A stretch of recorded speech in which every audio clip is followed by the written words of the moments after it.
சினிமாவில் ஒரு சின்ன கனவோட ஒரு ஆசையோட வந்த ஒருத்தர் இப்போ பலருக்கும் இன்ஸ்பிரேஷனாக மாறி இருக்காரு. எல்லாருடைய ஆசை நாயகனாக ஆகியிருக்காருன்னா அதுக்கு காரணம் தன்னோட காமெடியில் சிரிக்க வச்சு, இமோஷனில் அழ வச்சு, ஆக்ஷனில் தேட்டரை விசில் பறக்க வச்சு, அது எல்லாத்துக்கும் மேலே தன்னோட எளிமையான மனசால் மக்களோட மனசையும் ஜெயிச்சது தான் மிக மிக முக்கியமான காரணம். முக்கியமாக இவர் ஸ்க்ரீனில் மட்டும் ஹீரோ கிடையாது, ஸ்க்ரீனுக்கு பின்னாடியுமே ஒரு மாசான ஹீரோங்க. ரொம்ப தன்மையான மனுஷர். என்றைக்குமே ஒரு ஸ்மைலோடையும் ஒரு அன்பாலையும் நம்மளை வெல்கம் பண்ணுறதுக்கு தயங்கவே மாட்டார். நீங்கள் ஒரு ஃப்ரெண்டாக அவர்கிட்ட பழகினீங்கன்னா ஒரு ஃப்ரெண்டு, ஒரு அண்ணனாக நீங்கள் பழகினீங்கன்னா ஒரு அண்ணன், நீங்கள் ஒரு வெல்விஷராக அவர் இருக்கணும்னு ஆசைப்பட்டீங்கன்னா உங்களை தூக்கி விடுறதுக்கு வர முதல் கை அவருடைய கையாக தான் இருக்கும். என்றைக்குமே ஒரு நல்ல மனுஷன்ப்பா அப்படின்னு நம்ம சொல்கிறதுக்கு தகுதியான ஒரு ஆள் நம்மளுடைய டியரஸ்ட் எஸ்கே அவர்கள். எஸ், இப்போ யாரோட பேருக்காக யாரோட பேச்சுக்காக இங்கே சத்தம் கிழிய போகுதோ, விசில் பறக்க போகுதோ, கிளாப்ஸ் தெரிக்க போகுதோ, மொத்தத்தில் இந்த அரங்கம் அதிர போகிறதோ, அவரோட வருகைக்கான நேரம். எங்கள் ஸ்டைலில் சொல்லணும்னா எங்கள் வீட்டு பிள்ளைனா எம்ஜிஆர், நம்ம வீட்டு பிள்ளைனா வேற யாரு, அண்ணன் சிவகார்த்திகேயன் அவர்களை அரங்கம் நிறைய கைத்தட்டலுடன் மேடைக்கு வாங்க என்று வரவேற்கிறோம்.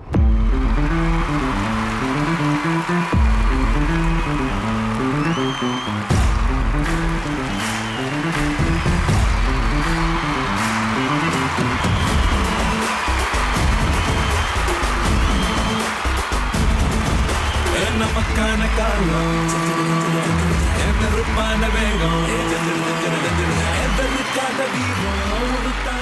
இங்கே வந்திருக்கிற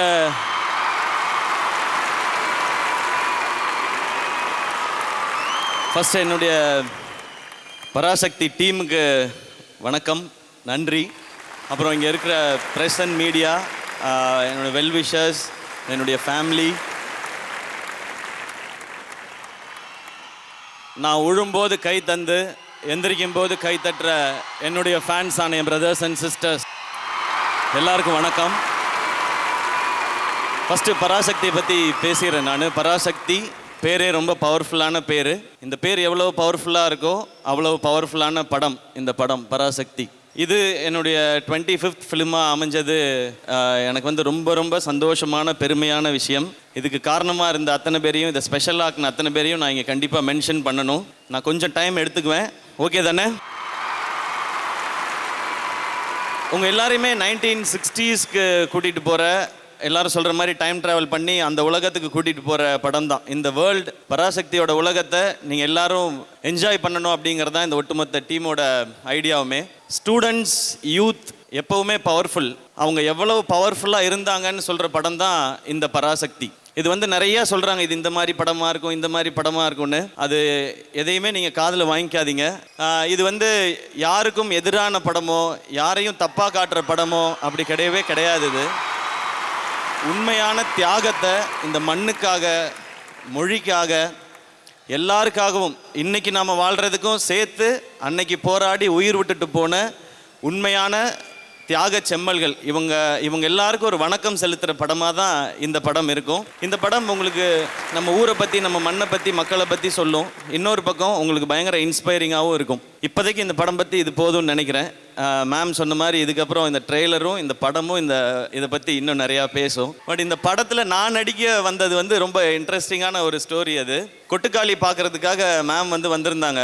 அருண் விஸ்வா அவருடைய ஆஃபீஸில் தான் அந்த படம் பார்த்தாங்க. அந்த படம் பார்த்துட்டு அந்த படத்தை அப்ரிஷியேட் பண்ண பிறகு அவங்க இப்போ நெக்ஸ்ட் ஒரு ப்ராஜெக்ட் பண்ணலான்னு அருண் இதெல்லாம் ரொம்ப நாளாக முன்னாடியே பேசிகிட்டே தான் இருந்திருக்காரு மேம் கூட. அப்போ மேம் ஒரு ஐடியா இருக்குது அப்படின்னு சொல்லி சொன்னாங்க. அது ஒரு லவ் ஸ்டோரி. நான் அவங்க ஒரு ஐடியா சொல்ல போகிறாங்கன்னொன்னே இன்னும் கொஞ்சம் பெரிய படமாக ஏதாவது இருக்கும் அப்படின்னு நான் யோசித்தேன். நான் அது சொல்லிட்டு மேம் இந்த கதை சூப்பராக இருக்குது மேம், வேறு ஏதாவது இன்னொரு ஐடியா இருக்குது, இதை கேளுங்க அப்படின்னு சொல்லிட்டு ஐடியா மட்டும் சொன்னாங்க. பட் நான் இதுக்கு மேலே கதை சொல்ல மாட்டேன், ஸ்கிரிப்ட் புக் கொடுக்குறேன், நீங்கள் படிங்க அப்படின்னு சொன்னாங்க. படித்து முடிச்சுட்டு அந்த கதை ரொம்ப ரொம்ப பிடிச்சிருச்சு. நான் சொன்னதை தான் படித்து முடிக்கும்போது பயங்கர இன்ஸ்பைரிங்காக இருந்துச்சு. இப்போது அதுக்கப்புறம் ஆகாஷ் ப்ரொடியூஸ் பண்ணலான்னு வந்தார். ஆகாஷ்க்கும் இது இன்ஸ்பைரிங்கான படம் பண்ணணும் அப்படின்னு சொல்லி இறங்கி இந்த படத்தை பண்ணலான் போது அப்படியே டீம் எல்லாம் அசம்பிள் ஆனோம். ஷூட்டிங் வர்றதுக்கு முன்னாடி மேமை பற்றி எல்லாரும் என்கிட்ட சொன்னாங்க, மேம் ரொம்ப டெரர், அவங்கள பற்றி உங்களுக்கு தெரியாது. நீங்கள் எனக்கு ஒரு பயங்கர பதட்டம். நான் ஐயோ எப்படி நம்ம ஹேண்டில் பண்ண போகிறோம், நம்ம என்ன ஆக போகிறோமோ அப்படின்னு தெரிலன்னு சொல்லிட்டு ஷூட்டிங் போகிறேன். ஃபஸ்ட்டு சாங் எடுத்தோம். சாங் வரைக்கும் ஓகே மேம், இதுன்னு சொன்னாங்க. சீன் எடுக்க போகும்போது தான் ஆரம்பிச்சிச்சு. மேம் ஷூட்டிங்லேயே இங்கிலீஷில் தான் எக்ஸ்பிளைன் பண்ணுறாங்க. நேராக இங்கிலீஷ்னால் சும்மா சாதா இங்கிலீஷ் கிடையாது, இட் இஸ் ஷேக்ஸ்பியர் இங்கிலீஷ். அவங்க ஃபஸ்ட்டு சொல்லிட்டு போகும்போது ஓகே அப்படின்னு சொல்லிட்டு நானும் பெர்ஃபார்ம் பண்ணுவேன். பெர்ஃபார்ம் பண்ணோன்னே Shiva it's not like that, oh wait you have to do like this அப்படின்னு சொல்லிட்டு ஒரு வார்த்தை சொல்லிட்டு போயிடுவாங்க. அந்த வார்த்தை நமக்கு தெரியாது. நான் உடனே சாட் ஜிபிடி எடுப்பேன். டேய் மச்சான், இதுக்கு ஒரு வார்த்தை சொல்லியிருக்காங்க, இதுக்கு என்ன அர்த்தம்? நல்ல கேள்வி கேட்டீர்கள். டே நீ பாராட்டுறதெல்லாம் நிறுத்துறா முதல்ல சாட் ஜிபிடி, இதுக்கு அர்த்தத்தை சொல்கிறா அப்படின்னா ஓகே அப்படின்னு சொல்லிட்டு நான் ஒரு பெர்ஃபார்ம் பண்ணுவேன். இப்படி முதல் நாள் 2 நாள் ஆனோன்னா மேம் வந்து ஒரு மாதிரி டிஸ்டர்ப்டாகவே இருக்காங்க. மேம் வந்து Shiva today I want to talk to you அப்படின்ட்டாங்க. போச்சுரா காலேஜை ஞாபகப்படுத்திட்டாடுங்க, டீச்சரை ஞாபகப்படுத்திட்டாங்க அப்படின்னு நான் என்ன பேச போகிறாங்க எனக்கு தெரியல. Shiva what is your problem with me, என்ன what is your problem, why you are not doing what I am saying அப்படின்னாங்க. Ma'am wait, this is the problem, you talk only in English, that is my big problem madam. நான் ஏற்கனவே கௌதம் மேனன் படம் பண்ணியிருந்தாவது எனக்கு ஒரு அந்த எக்ஸ்பீரியன்ஸாக இருந்திருக்கும். அவராக சொல்லியிருப்பாரு, Shiva you are coming and seeing the girl and you are saying what you want to, அப்படியாவது நமக்கு ஒரு எக்ஸ்பீரியன்ஸாக அது இருந்திருக்கும். அதுவும் இல்லை, நான் சொல்லிட்டேன் மேம் இங்கிலீஷ் இஸ் த ப்ராப்ளம்னு. Ma'am oh my God is that the problem நாங்கள். Yes madam that is the problem, you speak basic English, our British English I am okay, you speak Shakespeare English I am not okay. Okay இனிமேல் நான் அதை பார்த்துக்கிறேன். அன்னையிலேருந்து okay ஒரு பயங்கரமான அதுலேருந்து sink வந்துடுச்சு எனக்கு. வந்து மேம் ஓகே சொன்னால் அது ஓகே. இன்னொரு பிரச்சனை இருக்குது மேம்கிட்ட, பாராட்டுறதெல்லாம் அதுக்கெல்லாம் டைம் இல்லை அவங்களுக்கு. ஒரு நாளைக்கு 5 சீன் எடுக்கணும், கட்டன் ஓகே அப்படின்றவாங்க. கட்டன் ஓகேவா, தூக்கி போடுறா இவனுக்கு இவ்வளோ தாண்டா வரும் நடிப்பு, அடுத்த ஆள் வர சொல்கிறான், அந்த மாதிரி நம்ம நினச்சிக்குவோம். ஆனால் அந்த கட்டன் ஓகே தான் சூப்பரே. இப்படி மேமை நான் வந்து ஸ்டடி பண்ணி மேம் உங்களை பற்றி நான் பிஹெச்டியே பண்ணுவேன், அந்த அளவுக்கு ஸ்டடி பண்ணி. மணி சார் கூட இவ்வளோ தெரியாது மேம். பட் இந்த ஷூட்டிங் எக்ஸ்பீரியன்ஸ் மேம் டெடிக்கேட்டடாக சின்சியராக எப்படி வேலை செய்யணும் அப்படிங்கிறத உங்கள்கிட்ட இருந்து அப்படியே படிச்சுக்கலாம், கற்றுக்கலாம் மேம். மார்னிங் 7 மணிக்கு ஃபஸ்ட் ஷாட் ஆரம்பிச்சிடும், 4 மணிக்கு எந்திரிச்சு ஒர்க் அவுட் முடிச்சுட்டு 5:30க்கெலாம் செட்டுக்கு போயிடுவோம். 7 o'clock ஃபஸ்ட் ஷாட்டு, ஈவினிங் 5:30 6 வரைக்கும் ஷூட் பண்ணுவாங்க. ஒரு நிமிஷம் கூட வேஸ்ட் பண்ணவே மாட்டாங்க மேம். அதனால தான் இந்த படம் வந்து 85 டேஸில் மேம் முடிச்சிருக்காங்க. 82 சாரி மேம், ஒரு 3 days மேம் ப்ளீஸ். நான் 67 days தான் ஒர்க் பண்ணேன் இந்த படம். இவ்வளோ பெரிய படம், இவ்வளோ ஆக்ஷன் எமோஷன்ஸ் இருக்க படம். ஸோ சுதா மேம் இது ஒரு கிரேட் எக்ஸ்பீரியன்ஸ், நிறையா லேர்னிங் உங்களோட. இந்த படம் நிச்சயமாக நல்லா ஓடுன்ற நம்பிக்கை இருக்குது. ஆனால் உங்களுக்காகவும் உங்கள் உழைப்புக்காகவும் நீங்கள் இவ்வளோ நாள் இதுக்குள்ளே ட்ராவல் பண்ணதுக்காகவுமே இது பெரிய பெரிய பெரிய பெரிய சக்ஸஸ் ஆகணுன்றது என்னுடைய ஆசை மேம். அது கண்டிப்பாக நடக்கும் நான் நம்புகிறேன். அண்ட் தேங்க்யூ எனக்கு இந்த செழியன்ற பவர்ஃபுல் கேரக்டர் கொடுத்ததுக்கு. அண்ட் அது மட்டும் இல்லாமல் இப்படி ஒரு கதை கூட இப்படி அமேசிங்கான கோஸ்டார்ஸ் இந்த மாதிரி டெக்னீஷியன்ஸ் கொடுத்ததுக்கும் ரொம்ப ரொம்ப நன்றி மேம். தேங்க்யூ. இதுக்கு மேலே என்ன சொல்கிறதுன்னு தெரியல, நடுவில் எதோ மறந்துட்டேன்னா நான் ஞாபகப்படுத்தி சொல்கிறேன் ma'am. Thank you ma'am, thanks for all the love. And அடுத்து ரவி மோகன் சார். சார் எனக்கு உங்களை பற்றி ஃபஸ்ட்டு யோசிச்சேன்னா, நான் காலேஜ் படிக்கும்போது உங்களோட படம் பார்த்தா தான் எனக்கு முதல்ல ஞாபகம் வருது. அதில் எம் குமரன் சன் ஆஃப் மகாலட்சுமியில் உங்களோட ட்ரெஸ்ஸிங் ஸ்டைல் அவ்வளவு சூப்பராக இருக்கும்.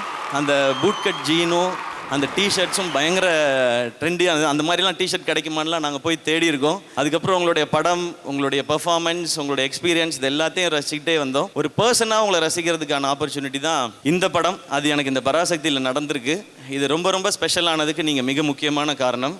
மேம் வந்து ஒரு நாள் ஃபோன் பண்ணி, சிவா லிசன், ரவி வந்து இந்த வில்லன் ரோலுக்கு ஓகே சொல்லிட்டார் அப்படின்னு சொன்னோன்னே நான் வந்து தலைவர் மோடுக்கு போயிட்டேன். எது ஜெயம் ரவியா வில்லன் கேரக்டரா, ஒத்துக்கிட்டாரா, அப்படி போயிட்டேன் நான்.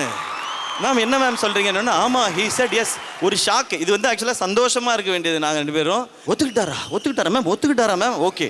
அப்போ மேம் அவர் இந்த செட்டுக்கு வரும்போது அவர் வந்து ஒரு பெஸ்ட் எக்ஸ்பீரியன்ஸாக இருக்கணும் மேம் அப்படின்னு பேசிட்டோம். மேம் சொன்னாங்க, ஸோ நான் அவருடைய ரோலுக்காக இன்னும் கொஞ்சம் டீட்டெயிலிங் பண்ண போகிறேன் மேம். என்ன டீட்டெயிலிங்னாலும் பண்ணுங்கள் மேம், இது வந்து பயங்கரமான எக்ஸ்பீரியன்ஸாக இருக்க போகுது மேம் சொன்னேன். அவர் எவ்வளோ ஸ்வீட், அவ்வளோ சூப்பர், ஒரு அமேசிங்கான ஹியூமன் பீயிங். அதுக்கு அப்படியே ஆப்போசிட் இந்த படத்தில் ஸ்க்ரீனில் ஒரு டெரிஃபிக்காக டெரராக ஒரு ஸ்டைலிஷான ஒரு வில்லனை நீங்கள் பார்க்க போகிறீங்க. அவருடைய படத்திலே தனி ஒருவனில் அரவிந்த் சாமி சாரோட ஒரு ஸ்டைலிஷான வில்லன் ரோல் நம்ம பார்த்தோம். ஆனால் இது வந்து அந்த ரோல் ப்ளஸ் அதுக்குள்ளே ஒரு ஒரு டெவில் இருந்தால் எப்படி இருக்கும், அது ரெண்டும் சேர்ந்தது தான் அவ்வளோ பவர்ஃபுல்லான ரோல். சார் நீங்கள் அவ்வளோ பவர்ஃபுல்லாக இருக்கிறதுனால தான் இந்த செழியன் ரோல் இன்னும் பவர்ஃபுல்லாக இருக்குது. And thanks for it's wonderful experience. நாங்கள் 2 பேரும் சண்டை போட்டுக்கும் போது மேம் வந்து சொல்லுவாங்க, C you have to fight, like எப்படி சொல்கிறது அப்படின்ட்டு, உங்களுக்கு யாரை பிடிக்காதோ அவங்கள மனசில் நினச்சிக்கிட்டு அடிங்க அப்படின்னு நான் சொல்ல. மேம் அவர் அப்படி யாரையா நினச்சிட்டு எனக்கு கொண்டு போகிறாரு மேம் அப்படின்னு. சரி அப்போ அவரை விடுங்க, நீங்கள் நினச்சிக்கங்க உங்களுக்கு யாரை பிடிக்காதோ அப்படி நினச்சிக்கிட்டு அடிங்க மேம். எனக்கு பிடிக்காதவங்கள்ட்ட நான் சண்டைக்கே போக மாட்டேன் மேம். நான் பாட்டுக்கு வேற பக்கம் bro this is not going to work out அப்படின்னு சொல்லி Shiva why are you doing like this ma'am. அதெல்லாம் வேணாம், உங்களுக்கு பயங்கரமான இப்போ ஒரு சண்டை இருக்கும், நீங்கள் போய் உட்காருங்க மேம் சொல்லிட்டு நாங்கள் 2 பேர் பேசிக்குவோம். அவர் சொல்லுவார் சிவா இப்படி பண்ணிக்கலாமா இப்படி பண்ணிக்கலாமான்னு. அந்த சண்டையில் அவர் ஒரு அடி அடிச்சாரு, நான் ஒரு அடி அடித்தேன். ஆனால் அந்த அடியில் தான் எங்கள் பாண்டிங் இன்னும் கொஞ்சம் க்ளோஸ் ஆகிடுச்சுன்னு நினைக்கிறேன். தேங்க்யூ சார் இந்த அமேசிங்கான எக்ஸ்பீரியன்ஸ்க்கும் இந்த ஒண்டர்ஃபுல் வேர்ட்க்கும். உங்களை அவ்வளோ படத்தில் நான் ஸ்க்ரீனில் ரசிச்சிருக்கேன், பக்கத்தில் அதை விட ஜாஸ்தி ரசிச்சிருக்கேன் சார். இந்த படம் எல்லாருக்கும் ஸ்பெஷலாக இருக்கும், அதில் நீங்கள் பார்ட் ஆனதுனால இது extra special. Thank you sir. And my dear brother Atharva, Chinnadurai role வந்து ஸ்கிரிப்டில் படித்ததுக்கப்புறம் இது யார் நடிக்க போகிறாங்க, இது ரொம்ப லக்கியான ஒரு பர்சன் தான் இது கிடைக்க போகுதுன்னு நினச்சிட்டு இருந்தேன். இது அதர்வா வந்து நடித்தார். இப்போ அந்த போர்ஷனை பார்க்கும்போது வெல் டிசர்விங் அப்படின்றது தோணுது. அவருடைய சாம், கரிஸ்மா, ஆட்டிடியூட் அது இந்த ரோலில் பயங்கரமாக இருக்குது. ப்ரோ உங்களுக்கு இந்த படத்தில் என் கூட நீங்கள் வந்து நம்ம எல்லாம் சேர்ந்து ஒர்க் பண்ணது ஒரு சந்தோஷம். அதை விட எக்ஸ்ட்ரா சந்தோஷம் நீங்கள் எனக்கு வாங்கி கொடுத்த ஸ்வீட்டு, டெசர்ட்ஸ், ஐஸ்கிரீம்லாம்.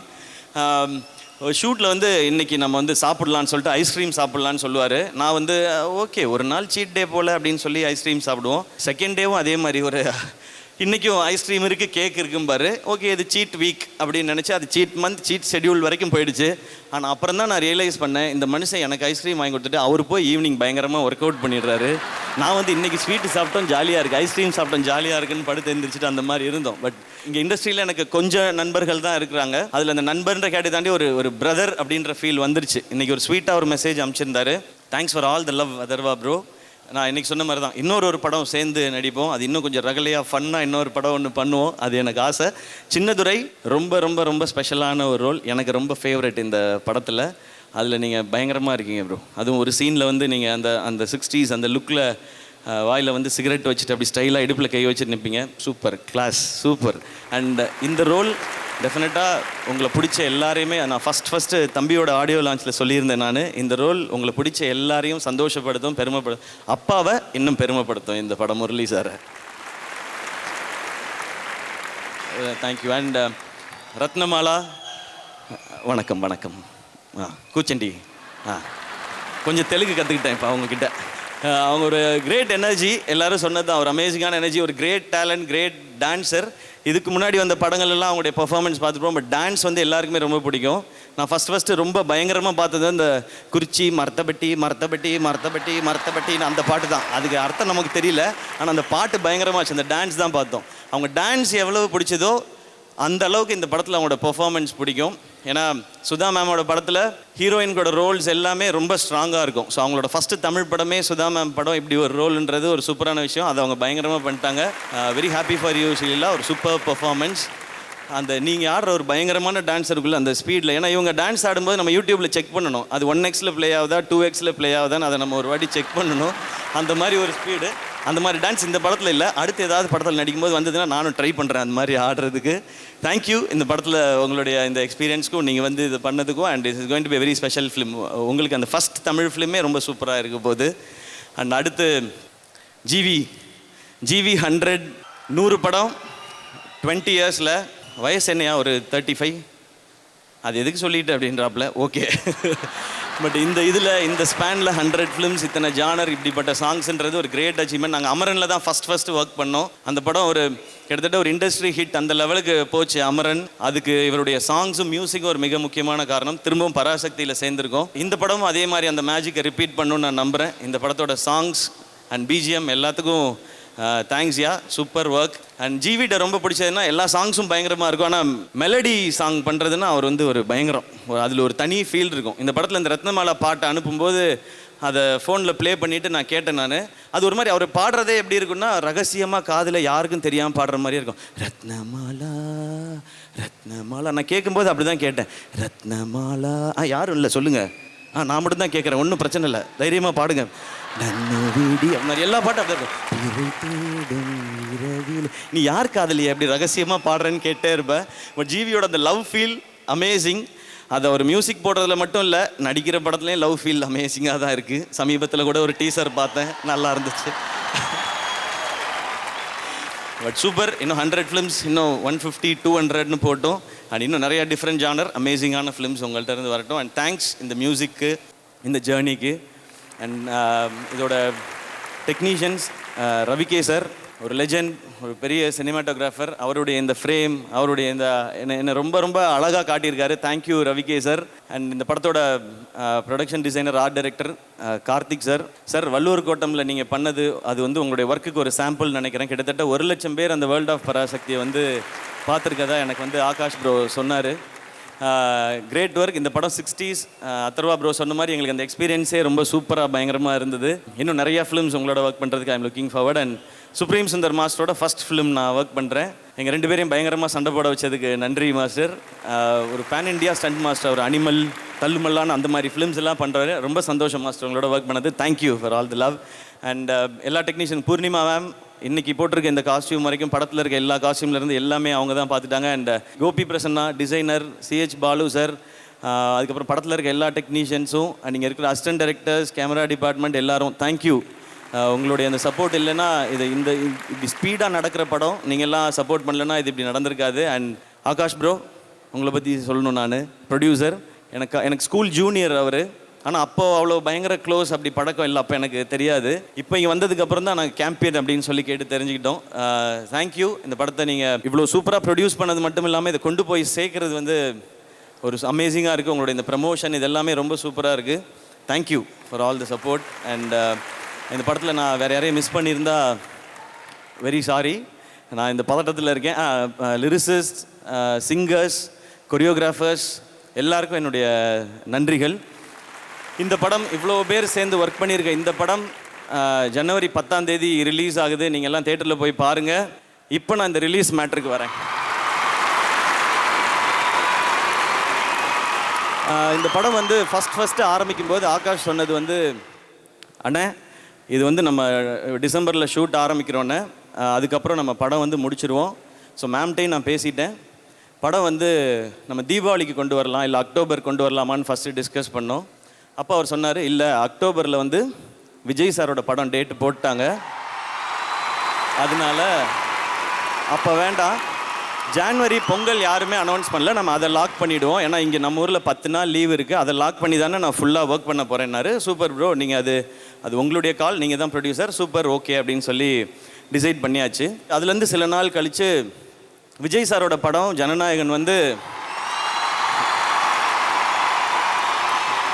டேட் வந்து பொங்கலுக்கு வருதுன்னு சொல்லி ஒரு அனௌன்ஸ்மெண்ட் வந்துச்சு. நான் உடனே ஐயோ இது பொங்கலுக்கு வருது அப்படின்னு சொல்லிட்டு நான் டக்குன்னு ஆகாஷ் ப்ரோ கால் அடித்தேன். ப்ரோ இந்த மாதிரி அனௌன்ஸ்மெண்ட் பார்த்தீங்களா? ஆமாண்ணே, அவங்க வந்து சேஞ்ச் பண்ணியிருக்காங்க அப்படின்னு சொன்னாங்க.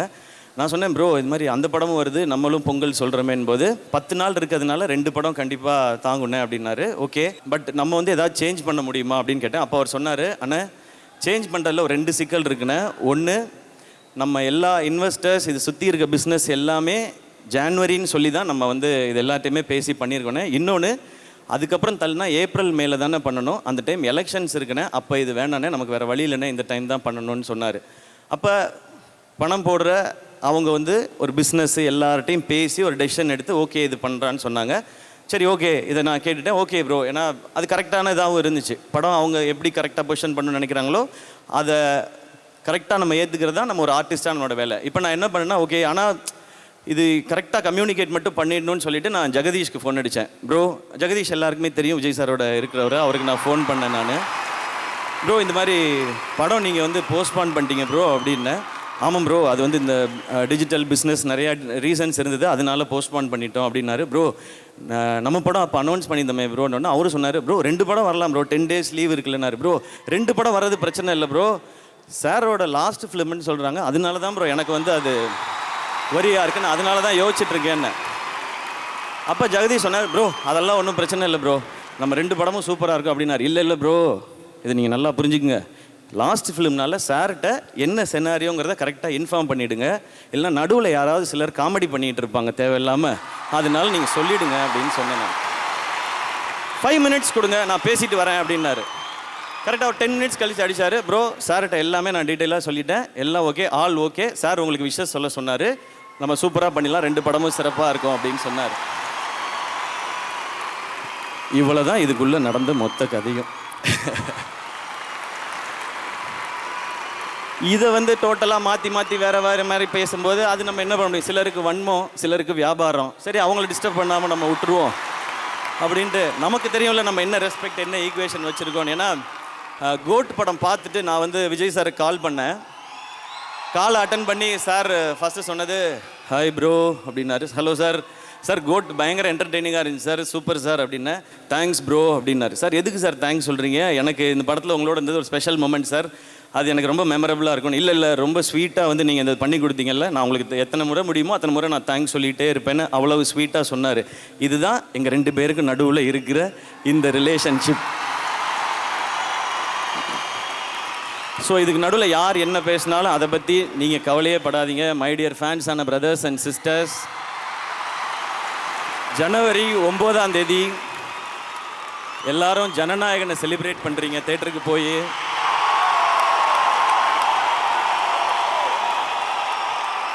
முப்பத்தி 3 வருஷம் இண்டஸ்ட்ரியில் நம்மளெல்லாம் என்டர்டெயின் பண்ண ஒருத்தர் லாஸ்ட் ஃபிலிம்னு சொல்லியிருக்காரு. அதை 9ஆம் தேதி என்டர்டெயின் பண்ணுறோம், அதை போய் நம்ம செலிப்ரேட் பண்ணுறோம்.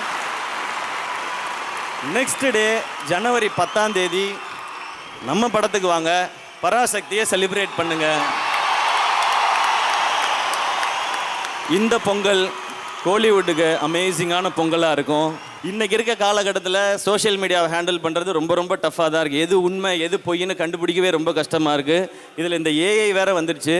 நீ ஏஐயான்னு ஏஐட்ட கேட்டு தெரிஞ்சுக்கிற கண்டிஷனில் தான் நாம் எல்லாருமே இருக்கோம். அதனால் இதுக்குள்ளே நீங்கள் உள்ளே வராதிங்க, நீங்கள் ஜாலியாக செலிப்ரேட் பண்ணிட்டே இருங்க. எல்லாருக்கும் தெரியும் அவங்கவுங்க படத்தை அவங்கவுங்க சூப்பராக செலிப்ரேட் பண்ணுவாங்க, மற்றவங்க படத்தை மாறி செலிப்ரேட் பண்ணிக்குவோம். மேம் சொன்ன மாதிரி நம்ம சினிமா அந்த லெவலுக்கு போகும். நான் இன்னமும் கிளியராக சொல்கிறேனே, எவன் என்ன வேணால் சொல்லட்டும், என்னை பொறுத்த வரைக்கும் இந்த பொங்கல் அண்ணன் தம்பி பொங்கல், அவ்வளோதான்.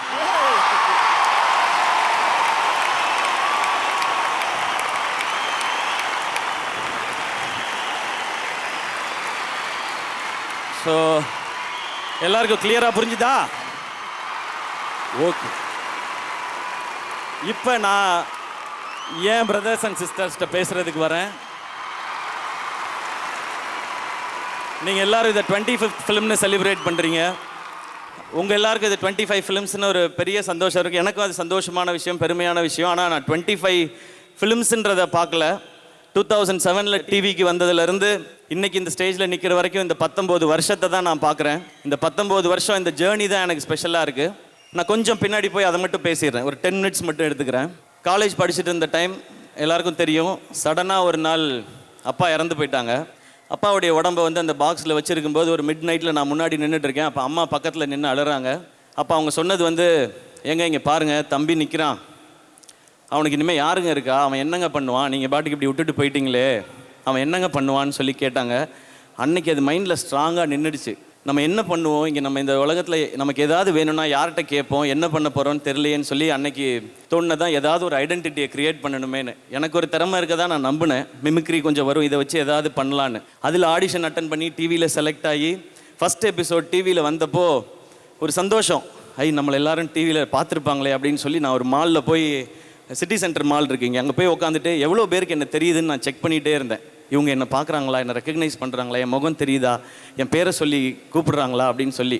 நிறைய பேருக்கு தெரியல, ஏன்னா ஒரு எபிசோடு தான் வந்திருக்கு, எல்லாரும் பார்த்துருக்குன்னு அவசியம் இல்லை. அப்போ 2 பசங்க வந்தாங்க. அண்ணா நீங்கள் வந்து நேற்று டிவியில் வந்தீங்களா, சூப்பராக மிமிக்ரி பண்ணிங்கண்ணா, உங்கள் பேர் தெரிலண்ணா ஆனால் சூப்பராக பண்ணிங்கண்ணான்னு கை கொடுத்தாங்க. அப்புறம் ஒரு பையன் வந்து ஆட்டோகிராஃப் வாங்கினான். அதில் எனக்கு எப்படி ஆட்டோகிராஃப் போடணும்னு தெரியல, என் பேரே எழுதிட்டேன் சிவகார்த்திகேயன், ஏன்னா யாருக்கும் என் பேர் தெரியலன்னு சொல்லி. ஆனால் அன்றைக்கி நைட்டு வந்து ஒரு பயங்கரமான ஃபீல், லைஃப்பில் ஏதோ பெருசாக அச்சீவ் பண்ணிட்டோம், நம்மளை 3 பேருக்கு தெரியுது ஆட்டோகிராஃப் வாங்குறாங்கன்னு சொல்லி. அன்றைக்கி எதிர்நீச்சல் படத்தில் நான் மொட்டை மாடியில் டான்ஸ் ஆடிட்டு இருப்பேன்ல தூங்காமல், அந்த மாதிரி நான் டான்ஸ் ஆடிட்டு இருந்தேன். அப்போ இவ்வளோ பேருக்கு, இன்னும் நிறையா பேருக்கு தெரியணும்னா என்ன செய்யணும், எவ்வளோ வேலை கிடைக்குதோ அவ்வளோத்தையும் பண்ணணும், இன்னும் நல்லா என்டர்டெயின் பண்ணணும்னு சொல்லி ஓடிக்கிட்டே இருந்தேன். அப்புறம் கரெக்டாக நிறைய எபிசோட் பண்ண பிறகு வாகைஸோட ஆடியோ லான்ச் பார்த்து பாண்டராஜ் சார் எனக்கு அந்த முதல் படம் மெரினா வாய்ப்பை கொடுத்தாங்க. அந்த மெரினா படம் பார்க்கும்போது ஃபஸ்ட் டே ஸ்க்ரீனில் வரும்போது, இப்போ நமக்கு யாராவது நம்மளை பார்க்குறாங்களா, கை தட்டுறாங்களா, எல்லாருக்கும் தெரியுதா, கிளாப் பண்ணுவாங்களான்னு பார்த்துட்டே இருந்தேன். ஃபஸ்ட்டு ஃப்ரேமில் காட்டும்போதே தேட்டரில் எல்லாரும் கிளாப் பண்ணாங்க. அன்றைக்கி ரொம்ப எமோஷ்னல் ஆகிடுச்சு. அப்போ தான் நான் உணர்ந்தேன், டிவியில் இவ்வளோ நாள் பார்த்த வேலை நமக்கு ஒரு இடத்த கொடுத்துருக்கு அப்படின்னு சொல்லி. அப்போ இன்னும் உழைக்கணும்னு பயங்கரமாக உழைச்சிக்கிட்டே இருந்தேன். படங்கள் ஹிட் ஆச்சு, அப்போ தான் ரியாலிட்டியும் ஹிட் ஆச்சு. வாழ்க்கை ஜாலியாக ஹாப்பியாகவே இருந்துடாதுன்னு அந்த டைமில் சில எதிர்ப்புகள். இங்கே இருந்த சில ஹீரோஸ் அவங்க செஞ்ச சில எதிர்ப்புகள், சில ப்ரொடியூசர்ஸ், அசோசியேஷன், கவுன்சில்னு அப்படியே கார்னர் பண்ணும்போது எனக்கு என்ன பண்ணணும்னு தெரியல. அம்மா கேட்ட அந்த கேள்வி திரும்பவும் கேட்டுச்சு, உனக்கு இங்கே யார் இருக்கா, நீ என்னப்பா பண்ணுவ அப்படின்றது கேட்டுச்சு. எனக்கு தெரிஞ்சது வேலை செய்கிறது, உழைக்கிறது மட்டும்தான். திரும்ப உழைப்போன்னு சொல்லி திரும்ப உழைச்சிக்கிட்டே இருந்தேன். அதுக்கப்புறம் படங்கள் பெருசாச்சு, இன்னும் கொஞ்சம் நிறைய பேருக்கு தெரிய ஆரம்பிச்சு, படங்கள் ஹிட் ஆச்சு. அப்புறம் இப்போ சிச்சுவேஷன் சோஷியல் மீடியா ஃபுல்லாக பயங்கரமான அட்டாக், ஒரு பெய்டு சைபர் அட்டாக், ஒரு அஜெண்டா ஃபிக்ஸ் பண்ணி எதையாவது ஒன்று சொல்லிக்கிட்டே இருக்குது. அது இந்த முறை கொஞ்சம் எக்ஸ்ட்ரா போய் ஃபேமிலி ஏற்றுட்டுற அளவுக்கும் வந்து நின்றுச்சு. இப்போ திரும்பவும் அந்த கேள்வி, அம்மா கேட்ட அதே கேள்வி, யார் இருக்கா உனக்கு தம்பி, நீ என்ன பண்ணுவ, இவன் என்னங்க பண்ண போகிறான், அவனுக்கு யார் இருக்கான்னு. ஆனால் இன்னைக்கு அம்மா இன்னைக்கு உங்கள்கிட்ட சொல்லணும்னு தோணுதுமா, இங்கே உன் பையனுக்கு இவ்வளோ பேர் இருக்காங்க.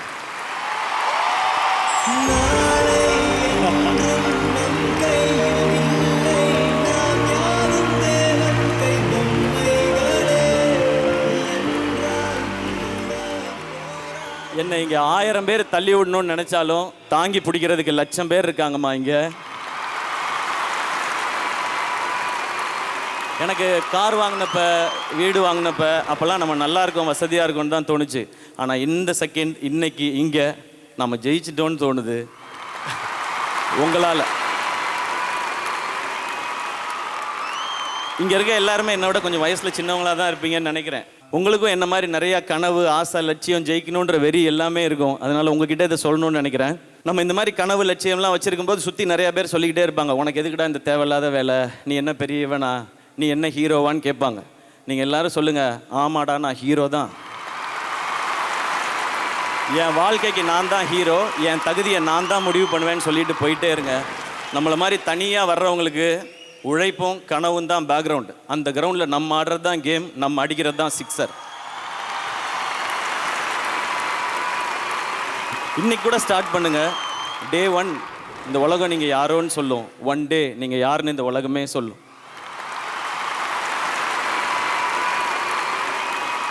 இப்போ நான் சொல்கிறதெல்லாம் என்னை பிடிச்சவங்களுக்கு நம்ம அண்ணன் இப்படி வந்துட்டாரு, நம்மளும் வந்துட முடியும்னு தோணும். என்னை பிடிக்காதவங்களுக்கு இவனே வந்துட்டான், நம்ம வர முடியாதான்னு தோணும். எப்படியோ நான் சொல்ல நினைக்கிறது போய் ரீச் ஆனால் போதும். எனக்கு லாஸ்ட்டாக ஒன்றே மட்டும் சொல்லிக்கிறேன், நம்ம நல்லா இருக்கணும்னு நினச்சி நம்மளை விமர்சனம் பண்ணுறவங்கள சீரியஸாக எடுத்துக்கங்க. நம்ம நல்லாவே இருக்கக்கூடாதுன்னு நினச்சி விமர்சனம் பண்ணுறவங்கள ஜோக்காக எடுத்துக்கங்க. தீஸ் கைஸ் ஆர் ஃபன்னி கைஸ்யா அப்படின்ட்டு போயிட்டே இருங்க. ஓகேயா? Thank you so much. இந்த அன்பு தொடர்ந்துக்கிட்டே இருக்கும். வேற என்ன சொல்லணும்னு எனக்கு தெரியல. Thank you, love you all.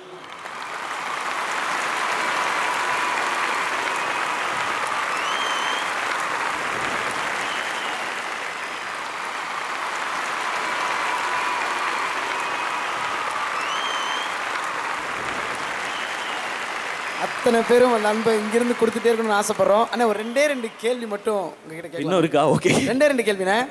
19 வருட பயணம், 25வது படம், நிறைய விஷயங்கள் பார்த்துருப்பீங்க, நிறைய விஷயங்கள் நீங்கள் தாண்டி வந்து நாங்களும் பார்த்துருக்கோம். இதில் நீங்கள் ஒரு பெரிய லேர்னிங்காக எதனா பார்க்குறீங்க? இல்லை, 19 வருஷம் அப்படின்னா அதில் நிறையா இருக்குது கற்றுக்கிட்டது. எனக்கு என்ன சொல்லணும்னு தெரியல. ஒன்று மட்டும்தான் தோண்டிகிட்டே இருக்குது, நமக்கு முன்னாடி போனவங்களோட பாதையை பாடமாகவும் நமக்கு பின்னாடி வர்றவங்களுக்கு ஒரு பாலமாகவும் இருக்கணும்னு மட்டும் தோணிக்கிட்டே இருக்குது. அப்படி தான் இருப்பேன்னு நான் நம்புகிறேன். நான் ஒன்று கேட்கவா? கொஞ்சம் ஈஸியாக. ஓகே. பராசக்தி 1952 வந்து ஒரு கல்ட் கிளாசிக், சிவாஜி சார் நடித்தது. அதுக்கப்புறம் சிவாஜி படம் நம்மளுடைய தலைவர் ரஜினிகாந்த் அவர்களுடைய படத்தில் ஒரு முக்கியமான மொமெண்ட்டில் ஒரு டயலாக் சொல்லுவாங்க, பராசக்தி ஹீரோடா அப்படின்ட்டு. இன்னைக்கு நீங்கள் பராசக்தியோட ஹீரோவாக நிற்கிறீங்க. இந்த ஒரு டைட்டில், இந்த டைட்டில் எப்போவுமே அவங்களோட தான். அவங்க ஆசீர்வாதம் மட்டும் எனக்கு இருக்குன்னு நான் நம்புகிறேன். எனக்கு அது போதும். ஒன்று மட்டும் சொல்லிக்குவேன், இந்த பராசக்தி அவங்களுக்கும் மரியாதை செலுத்துகிற படமாக தான் இருக்கும். சூப்பர்ண்ணே. ஃபஸ்ட்டு ஸ்டார்டிங்கில் காமெடி படங்கள், அதுக்கப்புறம் கொஞ்சம் கொஞ்சம் லவ் ஃபிலிம்ஸ் பண்ண ஆரம்பிச்சிங்க, அதுக்கப்புறம் ஃபேமிலி என்டர்டெய்னராக படங்கள் பண்ணிங்க, அதுக்கப்புறம் ஆக்ஷன் உள்ளே எட்டி பார்த்து அதில் ஒரு கலக்கு, அப்புறம் ஆக்ஷன்லேயே நேஷனுக்கு ரீச் ஆகிற மாதிரி இந்தியன் ஆர்மி வரைக்கும் டச் பண்ணோம். இப்போது அரசியல் படம் பண்ணியிருக்கீங்க. அடுத்து இல்லை நீங்கள் என்ன கேட்க போறீங்க தெரியுது. வேணாம். நம்ம வேலை நடிக்கிறது, நம்ம நடிச்சுக்கிட்டு மட்டும் இருப்போம். நமக்கு அது மட்டும் தான் கரெக்டாக வரும்னு நான் நம்புகிறேன். நம்ம எல்லா ஜானர்ஸ் இந்த மாதிரி ஃபிலிம்ஸும் பண்ணணும். அதுதான் நம்ம கிட்ட இருக்குது. நம்மளை இன்னும் பெட்டர் பண்ணிக்கணும். நிறையா ஜானர்ஸ் பண்ணணும், என்டர்டெயின் பண்ணணும். அதான் அப்பப்போ நம்ம சொசைட்டி பேஸ் பண்ண சீரியஸ் ஃபிலிம்ஸும் நம்ம பண்ணுவோம்.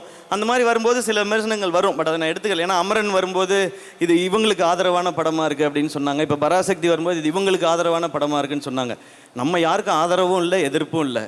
நம்ம வேலை நடிக்கிறது, நடிச்சுக்கிட்டே இருப்போம்.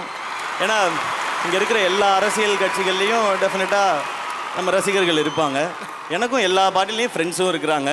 அதனால நம்ம நடிகராகவே தொடருவோம். இன்னும் கற்றுக்க வேண்டியது, செய்ய வேண்டியது நிறைய இருக்குது. பதில் தெளிவாக கிடச்சிருச்சுல்ல? தெளிவான இன்னுமே கேட்க மாட்டீங்கல்ல? Okay, thank you. ஏன்னா என்னை பொறுத்த வரைக்கும் தாய் நாட்டுக்காக ஒரு படம் பண்ணேன், அது அமரன். தாய்மொழிக்காக ஒரு படம் பண்ணியிருக்கேன், அது பராசக்தி. அவ்வளோதான், நான் அப்படி தான் பார்க்குறேன். Thank you, thank you, thank you Vijay bro, thank you Angeline, always amazing. இங்கே வந்திருக்க என்னுடைய fans and brothers and sisters எல்லாரும் சாப்பிட்டு போங்க, பத்திரமா வீட்டுக்கு போங்க. ஊருக்கு போகிறவங்க போயிட்டு தகவல் சொல்லி விடுங்க. உங்களுக்கு நான் இருக்கேன், எனக்கு நீங்கள் இருக்கீங்க. நமக்கு நம்ம கும்பிடுற கடவுள் இருக்காரு. எல்லாம் சிறப்பாக நல்லபடியாக நடக்கும். எல்லாருக்கும் ஹாப்பி நியூ இயர் 2026 அண்ட் எல்லாருக்கும் பொங்கல் நல்வாழ்த்துக்கள். நன்றி, லவ் யூ ஆல். நமக்கான காலம்